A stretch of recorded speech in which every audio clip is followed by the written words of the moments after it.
देखिए, हाँ इस पे आते हैं हम लोग। देखिए, write a program to obtain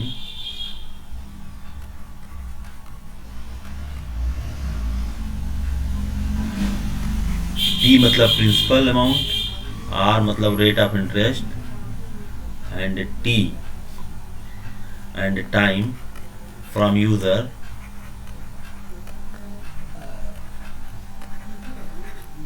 and compute compound interest.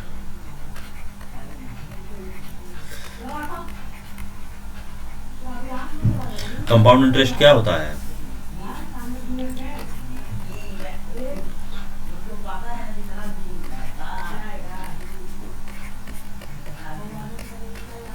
Minus P, यही होता है ना। This is the formula for calculating compound interest. ठीक है, तो हम पी यूजर से मांगेंगे, आर मांगेंगे, टी मांगेंगे और इस फार्मूले में फीड कर देंगे। देखिए, जस्ट हैव अ लुक।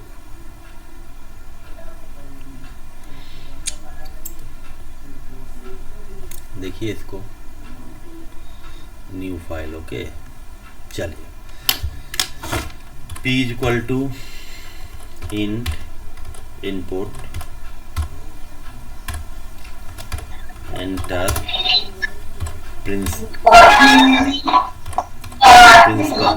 ठीक है ना। ओके, P मांग लिया, R is equal to int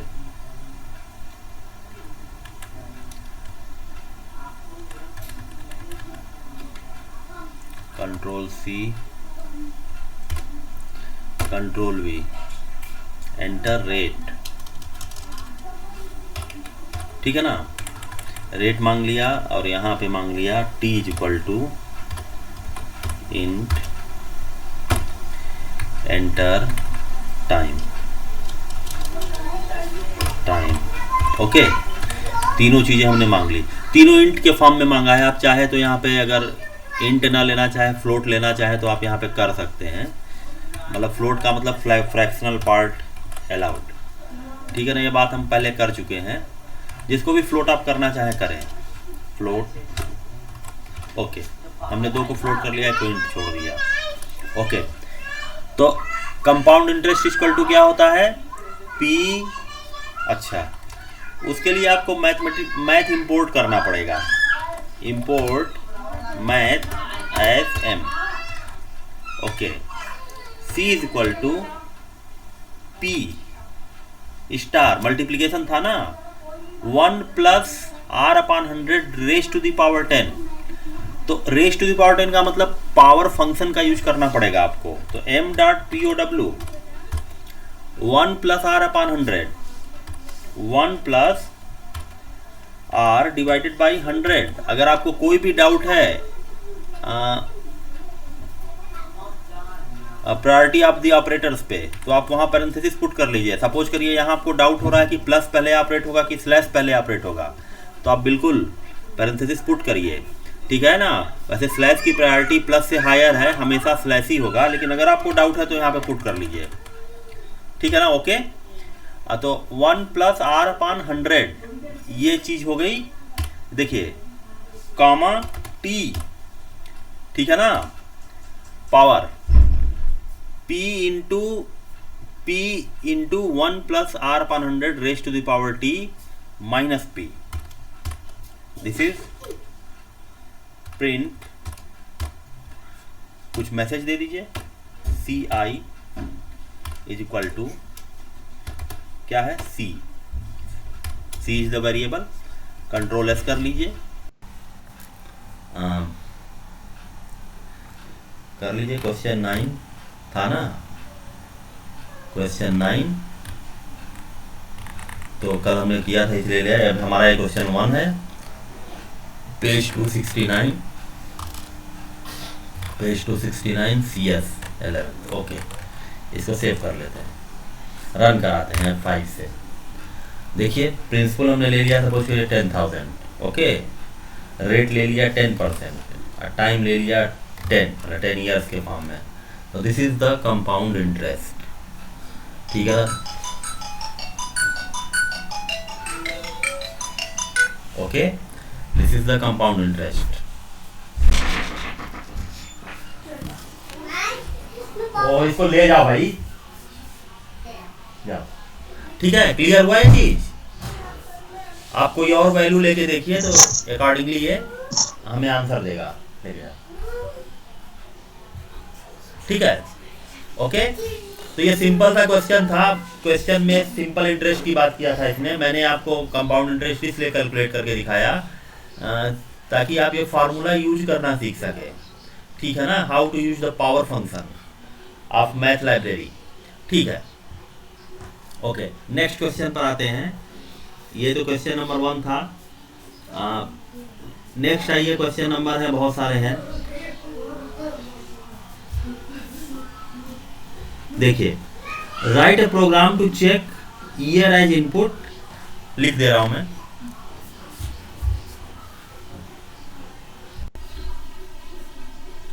ये क्वेश्चन नंबर 5 है।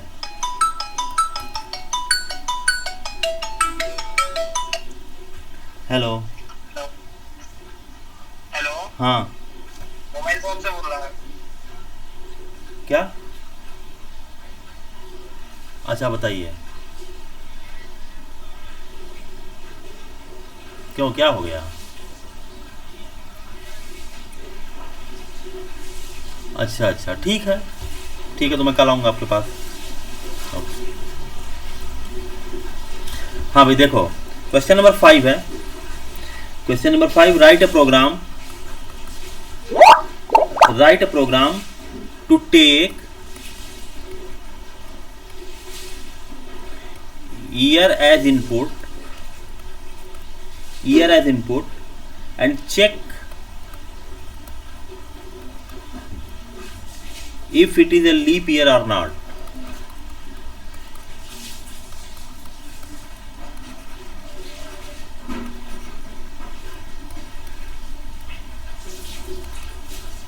ओके, तो लीप ईयर क्या होता है?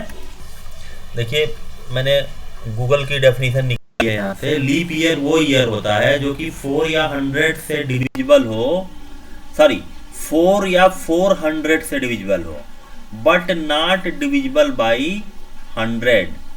एग्जाम्पल भी दिया है कि जैसे कि 1700, 1800, 1900 आर नॉट लीप ईयर्स, क्योंकि ये सब 400 से डिविजिबल नहीं है, that's why they are not leap year, ठीक है ना। लेकिन 2000 और 1600 ये लीप ईयर है क्योंकि ये 400 से डिविजिबल है, ठीक है। तो लीप ईयर वो ईयर होता है जो 4 या 400 से डिविजिबल हो एंड नॉट डिविजिबल बाई, अगर 4 से डिविजिबल हो तो वो देखिए लिखा है ना, every year that is exactly divisible by 4 is a leap year. ये तो स्ट्रेट हो गया, ठीक है ना। Except for years that are exactly divisible by 100, 4 से डिविजिबल हो बट 100 से डिविजिबल ना हो, ठीक है ना, उसे लीप ईयर कहेंगे। जैसे कि 1800 है, 1800 देखिएगा अगर तो 4 से डिविजिबल हो जाएगा ये, ठीक है, बट ये तो लेकिन ये पैरेलल में 100 से भी डिविजिबल है, इसलिए लीप ईयर नहीं है।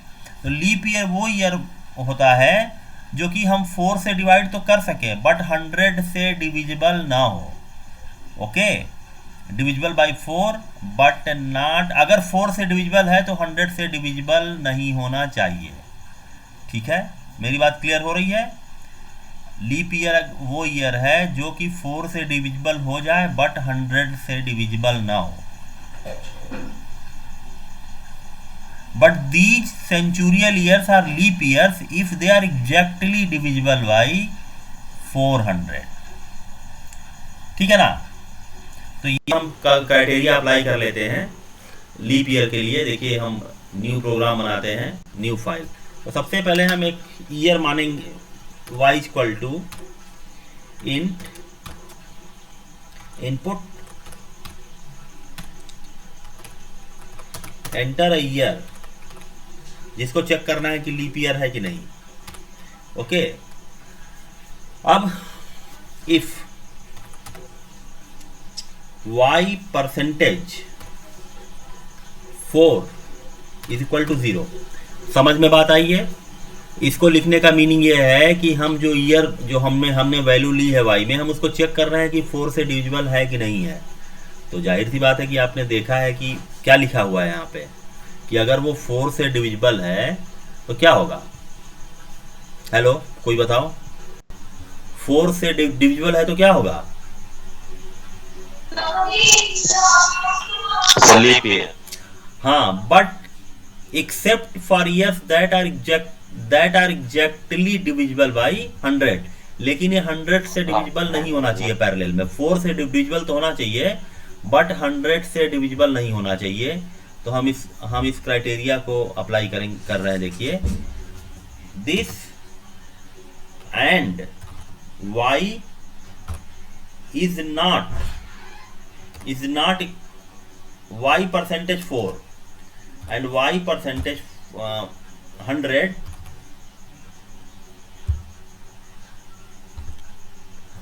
100 से डिविजिबल ना हो, इज नॉट इक्वल टू 0।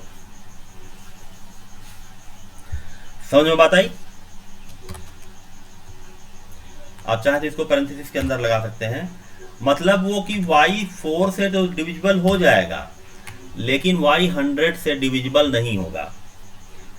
ये हमने लिखा है यहां पर सिंटेक्स के फॉर्म में। ये समझ में बात आई? हेलो, y परसेंटेज 4 का मतलब है कि सपोज करिए कि y की वैल्यू 2004 है, तो 2004 इज डिविजिबल बाय 4। क्लियर है बात?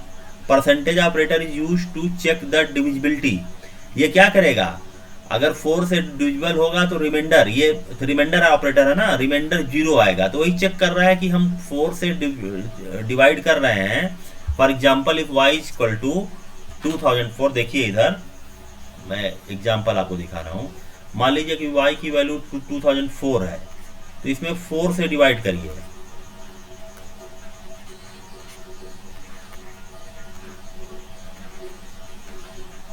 तो डिवाइड हो गया, 4 से डिवाइड हो गया ना। तो जो रिमाइंडर आ रहा है वो 0 आ रहा है। तो ये वही चेक कर रहा है, डबल इक्वालिटी चेक कर रहा है कि जो y परसेंटेज 4 का आंसर आया, मतलब जो 0 आया वो 0 के इक्वल है कि नहीं है। ओके, अगर जो y परसेंटेज 4 का आंसर आ रहा है वो 0 ही आ रहा है तो ये कंडीशन ट्रू हो जाएगी। हमारे इस केस में अगर y की वैल्यू हमने 2004 लिया है तो it is equating it returns true. और ये क्या रिटर्न कर रहा है? देखिए, 2004 को हम 100 से डिवाइड करें तो क्या आएगा?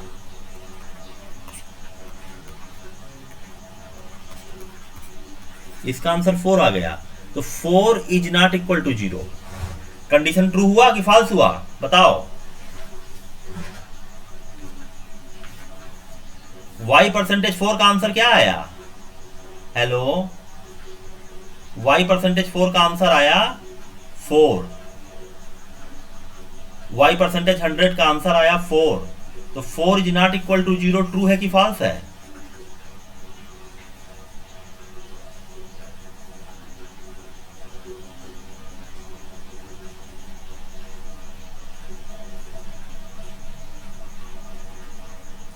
नहीं पता चल रहा आप लोगों को कुछ?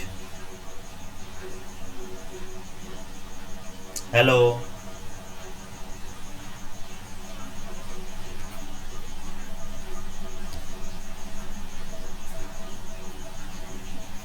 रिप्लाई दीजिए भैया आप लोग,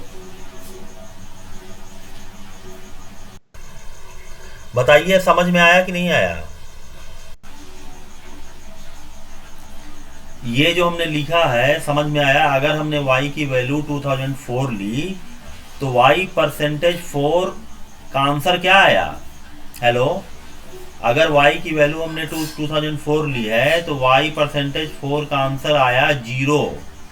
ये 0 आया, ठीक है ना? ये तो 0 इज इक्वल टू 0, ये ट्रू है। इसी तरीके से जब हमने इसको 100 से डिवाइड किया तो y परसेंटेज 4 का आंसर आया 4, ठीक है ना? Reminder is 4। तो 4 आया, तो ये इस केस में ये भी ट्रू हुआ। वही तो हमें करना है कि वो ईयर लीप ईयर होगा जो 4 से तो डिविजिबल हो, लेकिन 100 से डिवाइड किया जाए तो वो डिविजिबल ना हो।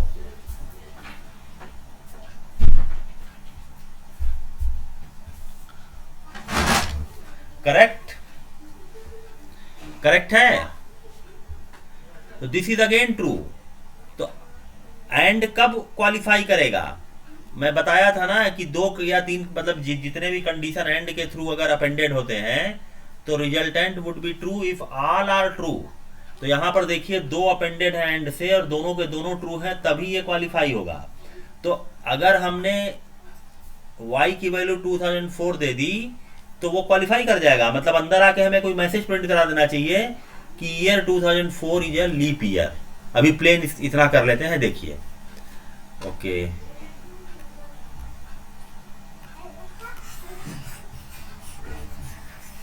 इसको हटा दिया मैंने। हाँ, यहां पे हमें क्या करना चाहिए? इफ दिस प्रिंट y का मतलब वेरिएबल तो वैल्यू लेगा, is a leap year, else अगर ये नहीं क्वालिफाई होता है तो हमें क्या प्रिंट करा देना है?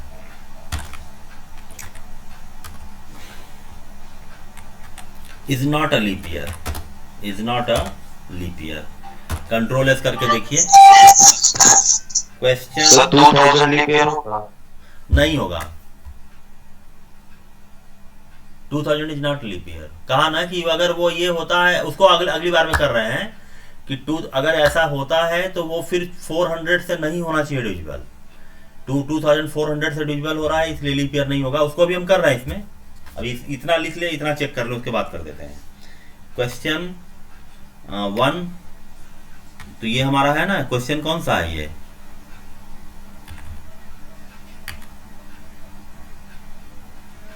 टू 269 ये वाला था, ठीक है। 269 पिछली बार कुछ गलत हो गया क्या? 269 एक ही दिख रहा है, बाकी दिख ही नहीं रहा है। चलो क्वेश्चन कर देना हम यहाँ पे। Question number 5। ओके ओके, एक ही तो बनाया था, ठीक है। ओके, इसको रन कराइए अभी। F5 दीजिए। 2006 is not a leap year. Okay fine. F5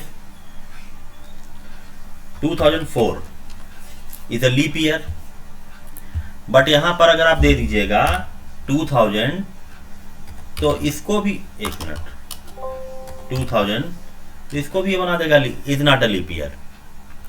okay, 2000 is not a leap year. ऐसा क्यों हो गया? क्योंकि एक कंडीशन तो ट्रू हो गई, एक कंडीशन तो ट्रू हो गई ना उसमें, लेकिन ये वाली कंडीशन जाके फॉल्स हो जा रही है। 2000 को अगर हम 100 से डिवाइड करेंगे तो 100 से डिवाइड करने पर भी रिमाइंडर 0 ही आ जाएगा। देखिए, सपोज करिए हमने ले लिया 2000, 4 से डिवाइड किया, रिमाइंडर 0। चलिए आप डिवाइड करके देख लीजिएगा, रिमाइंडर 0 आ जाएगा। 2000 को अगर हम 100 से डिवाइड करेंगे तो इस केस में भी रिमाइंडर 0 हो जाएगा, ठीक ना। इस केस में भी रिमाइंडर 0 आ जाएगा। तो ये क्या होगा? यहां पर तो इक्वेट हो जा रहा है true. y percentage 0, y percentage 4 क्या आ रहा है? y परसेंटेज 4 इक्वल टू 0, तो 0 इसकी वैल्यू 0 आ जा रही है, और 0 इक्वल टू 0 ये इक्वेट कर दे रहा है ट्रू। लेकिन यहां पर y परसेंटेज 4 की वैल्यू क्या आ जा रही है? This is 0 and 0 is not equal to 0, ये हो जा रहा है फॉल्स, ठीक है ना। तो फॉल्स हो जा रहा है, इसलिए ये वाला स्टेटमेंट प्रिंट नहीं हो रहा है।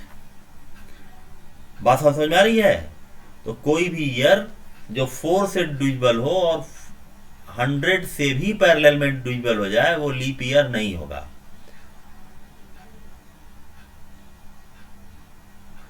समझ में बात आई? हेलो,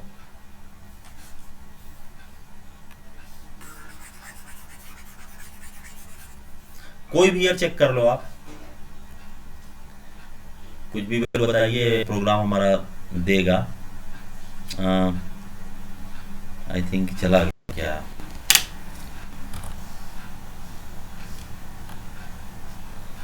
चलिए फिर से ओपन करते हैं,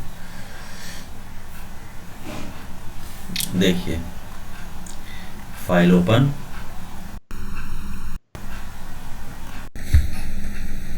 क्वेश्चन नंबर 5,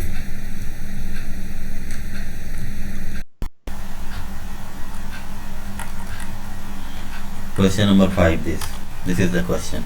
ओके, बात क्लियर हो गई? Hello, yes sir.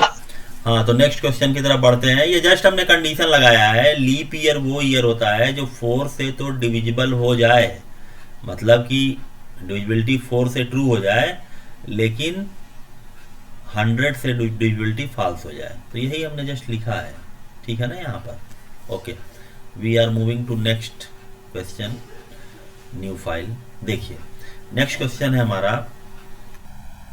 हाँ नेक्स्ट क्वेश्चन है, हम ले लेते हैं question number, write a program to take 2 numbers and print if the first number is fully divisible by second number और नॉट। इसको करिएगा। 7th क्वेश्चन, वही page 269, write a program to take a 2 digit number, write a program to take a 2 digit number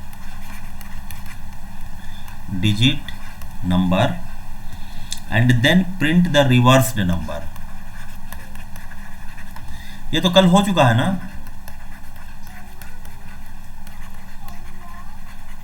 वहां भी था ये question, पिछले chapter में भी।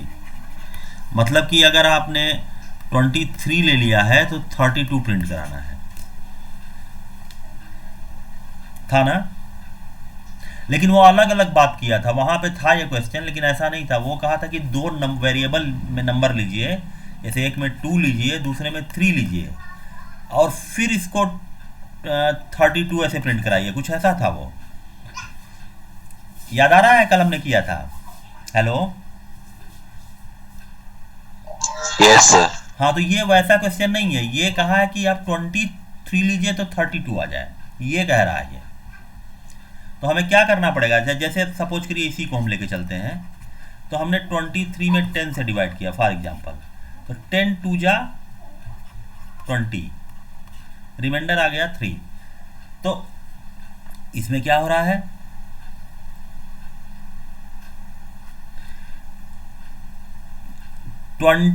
ये जो क्वोशेंट आ रहा है उसमें 10 से मल्टीप्लाई है, दैट इज 20, और जो रिमाइंडर आ रहा है फिर इसमें ऐड किया जा रहा है।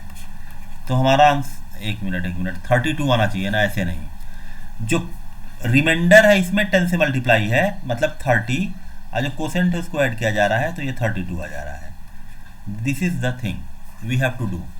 तो जो भी नंबर होगा, 23 फॉर एग्जाम्पल ले लिया अगर, तो 23 को 10 से डिवाइड करेंगे और उसका रिमाइंडर एक जगह स्टोर कर लेंगे।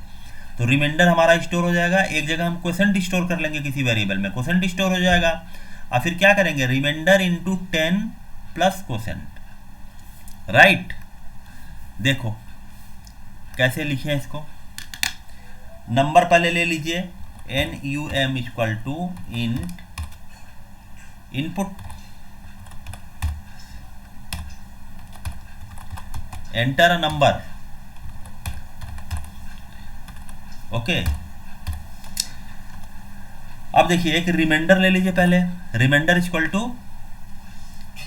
नम परसेंटेज व्हाट 10 से डिवाइड किया था ना, ओके। क्वोशेंट ले लीजिए Q में, Q equal to num slash 10, floor operator, single slash लीजिएगा तो वो डिवीजन करके उसमें स्टोर कर देगा, वो नहीं करना है हमें क्वोशेंट चाहिए, तो वी आर टेकिंग स्लैश, इसका ध्यान रखिएगा, ठीक है। तो एक कोई नंबर आ जा रहा है जिसमें मान लीजिए A वेरिएबल में स्टोर कर लें, A इक्वल टू क्या करना है भाई, R स्टार 10 और प्लस Q प्रिंट करा दीजिए आप A, कंट्रोल S, ठीक है।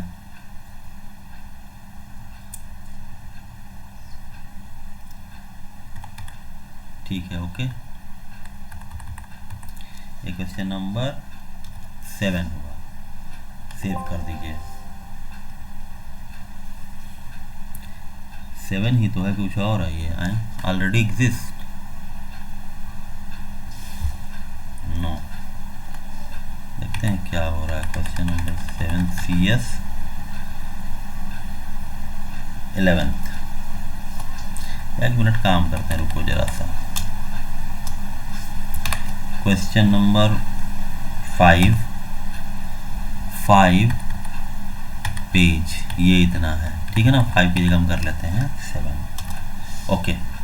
चलिए इसको रन कराइए। जैसे नंबर, अच्छा 2 डिजिट का ही नंबर लेना है, ये क्वेश्चन में कंपल्सन कर दिया है। मान लीजिए आपने 56 लिया तो हमारा आंसर 65 आ गया, ठीक है ना। ओके, कुछ भी नंबर ले लीजिए, F5 44 ले लीजिए, आंसर 44 ही रहेगा, ठीक है। एनीथिंग 78 ले लीजिए, 87 हो जाएगा, ठीक है ना। ओके, तो यहाँ पे कंक्लूड कर रहा हूँ मैं। 1 से 7 तक क्वेश्चन, अब पिछले जो एक्सरसाइज का क्वेश्चन है उसको करिएगा। अब कोई भी प्रॉब्लम आती है तो कल डिस्कस किया जाएगा, ठीक है। Tomorrow we will discuss. कल कितने बजे आपकी क्लास चलेगी? 12 बजे, ठीक है ना। ओके।